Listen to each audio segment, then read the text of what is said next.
Throwing hard isn't dangerous. Maybe.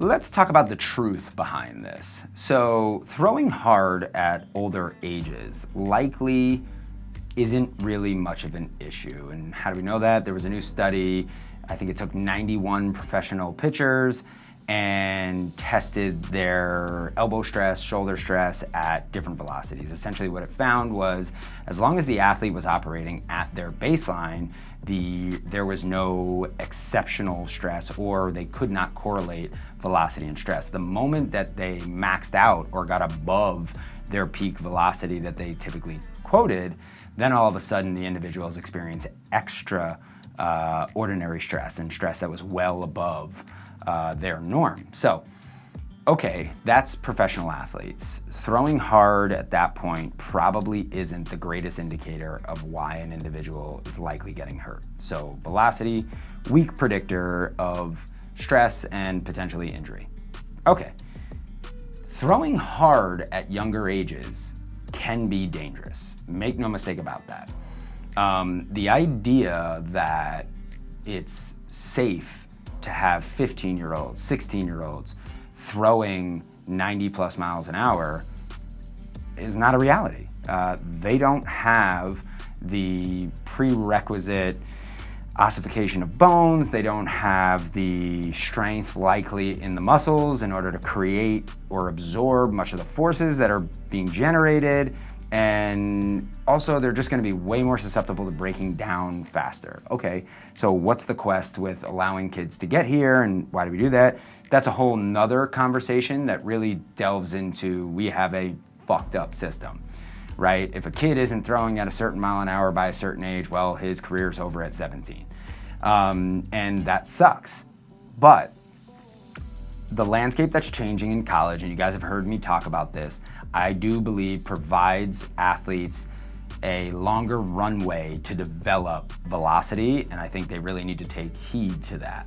I think that they do not need to be questing to go to an ACC, SEC school right out of high school and trying to commit when they're 15 and trying to throw 93 miles an hour at that age, simply because their body structures at that point in time are not mature enough to handle the repetitive nature of that much force.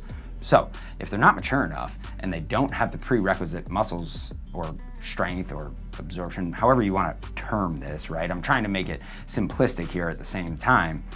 Then how do they generate that in the first place? Well, torque is the measure of resisting rotation, right? That's why they use that to find out how much does it take to stop this rotational pattern from happening or limit the amount that it's going to do. And the fact of the matter is that they can generate a lot of this through very efficient energy transfer.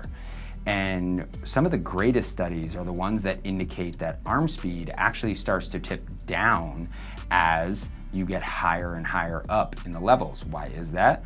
Well, the pitchers at the higher levels are becoming more efficient. They're relying less on their force output. The pitchers at the younger levels are relying heavily on their ability for their arm to rotate exceptionally fast and get them to the output they need, velocity. Now, what do we do about this scenario? How do we get around this? This is why strength is so important for younger athletes. It is pivotal that they develop strength at young ages so that they are equipped with the greatest answer we have for fatigue reducing capacity. Fatigue generally is one of the main factors that ends up leading to injury. One of the other ones could be, just like this study indicated, a super elevated level of force far beyond the body's normal acceptance of what it is capable of doing. That is essentially what this study is pointing out. What do we do in order to combat this? We are constantly measuring the strength, so isometric strength or maximal effort strength of the shoulder and elbow. We are also measuring its ability to remain endurance, right? So its ability to resist fatigue by testing before, after, and the next day and watching the trend lines. From there, we manage then the throwing programs And we are always ensuring that as we increase our potential to throw harder, how could we do that? We can gain weight, we can gain strength, we can gain power output.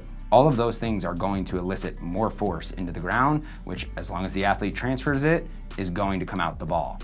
So as those things start to go up, we cannot assume that the athlete is safe, because we have to make sure that the strength around the shoulder, in the trunk, on the forearm, in the wrist, all of those are matching the same rise that we are seeing in weight, in power output, in strength output.